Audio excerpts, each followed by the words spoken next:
Non, non, Black Soul n'est plus en jeu. Le crachat. Wow. Wow. Et du coup, je me demande à voir, je n'ai jamais vu son Mario, donc on verra. Écoute, une première, une découverte. Ouais, oui, bah, je pense que pour lui, non. oui, non, je pense qu'il a déjà joué. Je pense qu'il a déjà vu le personnage. Et lui, j'ai envie de le tester, j'ai jamais joué, mais on va voir. Mais non, j'ai jamais vu, donc voilà, je demande à voir. Hein? Ah non, ça vient de commencer là. Non, le je final, vais là. commencer, hein. Ça commence sur les chapeaux de roue. Là, on voit, Ça commence, voilà, bon, les petits combos, les ladders, bon, ça ne tue pas, voilà, évidemment. C'est DI côté Popo. Je suis à la surprise de voir le petit confetti en mode attention, est-ce qu'il est mort? Non! Et non! Je me questionner du coup pourquoi Mario contre Rob. Est-ce que du coup le pic de Mario était fait parce qu'on savait que Popo allait choisir Rob? Ah, puis, du coup, peut-être entre pouvoir renvoyer la toupie des lasers avec la cape, pouvoir faire des combos et se prendre tout le temps des projets de merde chiants avec. On a censé faire raser les semelles. Elles ont été cirées au moins, ça c'est bien. Mais bon, sachez que cirer vos chaussures avec des lasers, c'est pas. Ça fait mal. Disons que ça va prendre votre pied. Littéralement, vous allez vous amuser, mais d'un autre côté, vous n'êtes plus rien après. Vous allez prendre au pied. Vous allez perdre votre pied. Eh oui. On n'aura plus le pied à terre. Petit coquin. Oh, des blagues comme ça se compte sur les doigts. Le pied. Non, allez, Les doigts de pied. Gros pied. ça va aller. Allez, c'est On parle de pied, le c'est dernier vrai, set de la journée, après on pourra dormir. Il est quand même 18h, respire, il est même pas 17h30, vraiment. Il C'est n'est un même peu pas tôt. 18h, je vous avoue que cette soirée me pompe toute l'énergie. Narcolepsie, il y a une petite narcolepsie là qui commence à se dessiner, fais gaffe quand même. Tenez, prenez ce chocolat. Allez, je veux un forwarder au moins un dans le set. Un forwarder qui spike aussi. Voilà. Non, Rob refuse de mourir pour l'instant. Oui, non mais Rob il a dit Non, mais je sais il qu'il a pas lancé son système d'autodestruction. il a pas activé le kill switch forcément, il veut pas juste. Hein, c'est- Forwarder, dommage. Bon, il serait mort, mais ça aurait été stylé. Je prends le stock, je perds la game, mais au moins c'est avec style. Ah bah oui. C'est Style Rogers. c'est avec style Roger.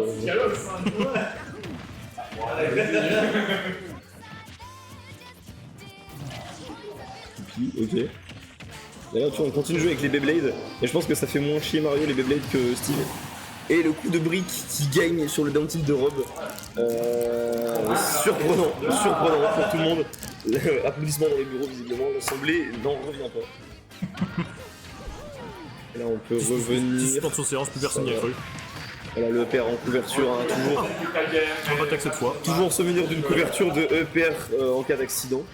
En plus de celle de survie. D'ailleurs, tu veux savoir un truc utile pour les couvertures de survie? Dis-moi tout. Il y a deux couleurs sur Le les père ne couvertures nous sauve pas. Oui. Il y a deux couleurs sur les couvertures de survie. Une jaune et une grise. Est-ce que tu sais à quoi ça correspond? Une pour les incendies et l'autre pour le reste. Non. Dommage. En gros, la couleur, tu vois, quelqu'un s'enveloppe du truc. La couleur qu'on voit à l'extérieur, c'est ce qu'il ressent. Donc en gros, si quelqu'un est enveloppé par la couverture de survie et que l'autre côté est jaune, ça veut dire que ça réchauffe. Ça réchauffe la personne. Ok. Voilà. Donc dans le cas justement où elle était. Si je vois jaune, la personne se réchauffe. Voilà, c'est ça. Donc c'est-à-dire que dans le cas où quelqu'un, je sais pas, il y a un accident, une avalanche ou quoi, c'est utile. Et du coup, à l'inverse, quand je sais pas, quelqu'un revient à faire un malaise, a besoin d'être au frais, ce genre de choses, Putain, et ça me bah, vient la gueule. tu vois le côté argenté, c'est voilà. Ok. Voilà, ça te servira si un c'est jour de fou. tu as besoin d'aider quelqu'un. Donc là, en l'occurrence, le Rob à chaud. En l'occurrence, voilà, le Rob à chaud et le Steve est rangé au placard. Le Mario. Le Steve, ça fait un match qui était rentré au placard. Là, c'était Mario avant. Non, ça a été Mario. Ah oui, c'était Mario direct, oui. Bah oui, j'ai mis Steve, mais. Et misère dans ce petit Mario, on n'a pas encore vu de Steve dans ce set.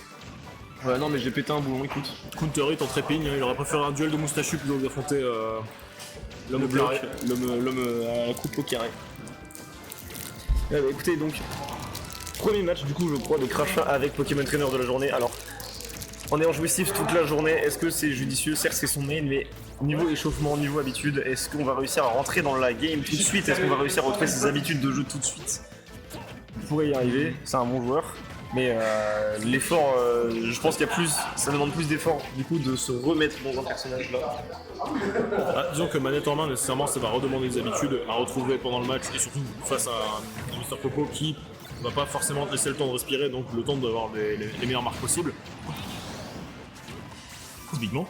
Ok, bah. Donc vous pouvez le voir cracher et blaser, et moi aussi parce que je m'attendais pas à ce qu'il meure sur ce backer. J'aurais aimé voir plus de Dracofeu. En vrai, genre. Dracofeu est apparu, et c'était Dracofeu, merci à tous. Pour le coup, Dracofeu c'est pas. Genre j'arrive pas à le jouer, tu vois, donc je suis pas fan, mais alors quand c'est joué par quelqu'un d'autre, c'est trop stylé. Genre C'est vraiment, j'ai pas réussi à faire ça. Fais l'office. Ouais, non, mais voilà, mais genre. Les joueurs de Pokémon Trainer, quand ils sortent Dracofeu, ils savent jouer le perso, donc ils sortent Dracofeu et ils sont forts avec. Oh là là. Oh, ça c'est parti. Alors ça c'est smooth, c'est stylé. J'ai J'aime eu bien. Dracofeu depuis le paradis, il a fait jamais. Coach do crime. Ok, non, bah écoute. Après, peut-être que mon problème quand je joue Pokémon Trainer, c'est que je joue que Carapuce. Ça, c'est peut-être un autre problème de fanboy. D'où le fait qu'on ne voit pas tant que ça ton Dracofeu du coup. Ouais, d'où le fait que je m'en sors bien avec Carapuce qu'avec les autres. Mais. Je sais pas, il y a vraiment une époque, j'étais vraiment parti pour solo main Carapuce et je me suis dit que c'était viable. C'était en 2019. Depuis, ça fait longtemps que j'ai arrêté d'y penser. Il y a plein de choses, ça fait un peu 6 ans, c'est la vie a changé. Il y a des gens qui. Mais par contre, il y a des gens tu vois, qui ont vraiment solo main. Après, solo main Dracofeu. Ah mais c'est comme si tu me disais je joue Pyramitra, je joue que Pyra quoi. Bah que Mitra. Ouais, bah ça se fait aussi, je crois. Ah, mais c'est dommage quoi, tu perds un peu genre beaucoup d'intérêt. Ah mais tu vois, plutôt que d'apprendre 3 personnages, bah, en fait genre tu joues Dracofeu, c'est un lourd, c'est un lourd qui va vite, qui tape fort. Donc ouais, t'apprends juste à jouer avec cette façon-là, puis si ça te correspond plus, voilà. Parce que du coup, tu vois, il y a les styles de jeu. Moi c'est avec Falco, c'est des combos, un mec un peu mobile, ce genre de choses flashy. Là tu dois jouer avec un petit truc rapide qui court partout, qui fait des combos, un truc un peu campy, un peu plus lent, qui a des grosses hitbox, et un gros truc lourd qui a des grosses hitbox qui se fait un peu de plus tabasser, tu vois, c'est... Ouais, du coup t'es un couteau suisse aussi. Mais est-ce que tu arrives à tout jouer, tu vois, c'est ça. Qu'est-ce qui est le mieux, c'est de pouvoir surprendre l'adversaire en faisant tous les trucs, ou est-ce que c'est mieux de se spécialiser? Je pense que c'est... Dans la logique du... Comment ça s'appelle? Du solo main. Non, non, pour ça, bah du main. Ouais. Dans la logique du solo main, effectivement, en termes d'expérience, tu vas beaucoup plus acquérir en étant quelqu'un qui va jouer qu'un seul perso et tu vas pouvoir davantage surprendre dans le sens où bah, tu le connais, tu peux être sur le bout des doigts donc. On va dire qu'en termes de connaissances brutes, tu as plus de chances de t'en sortir avec un solo main. Après, dans l'idée où c'est un 1 contre 1 et où tu dois, à partir d'un certain niveau, surprendre l'adversaire pour pouvoir trouver les meilleures ouvertures, apprendre à maîtriser davantage les 3 qu'un seul, ce sera, je pense, plus favorable à long terme. Après, c'est dans ma connaissance profonde du jeu. Hein. C'est vrai.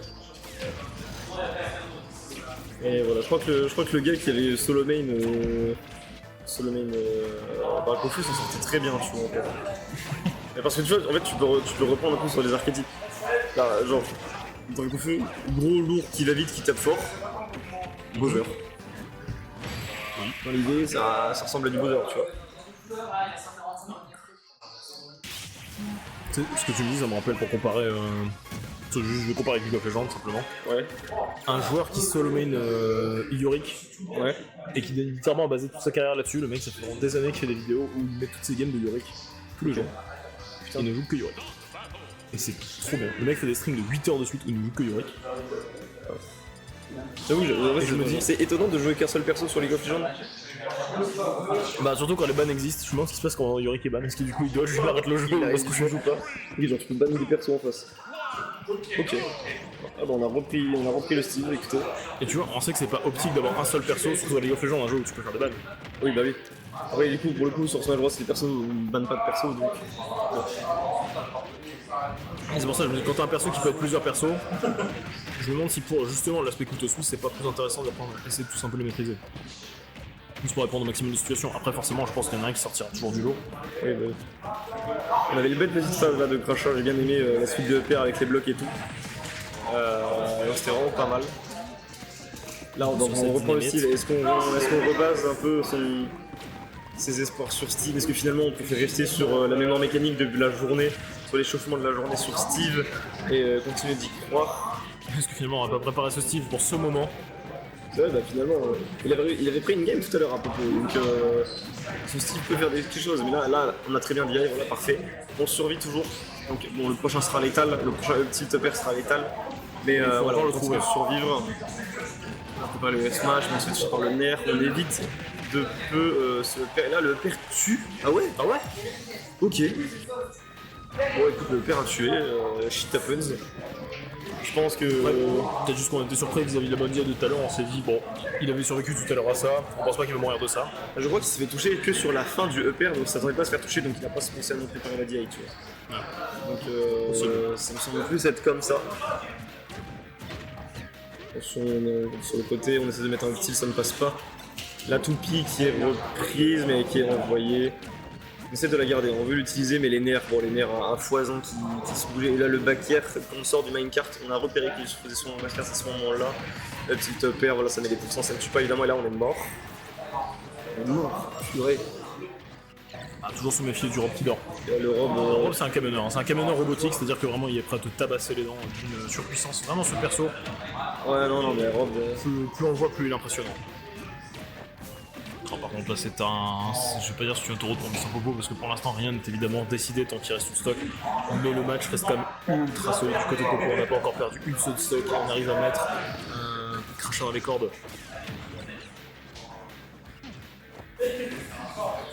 Le dernier était pas loin. Ouais. On retente, on s'arrête là. Crachat a été un peu.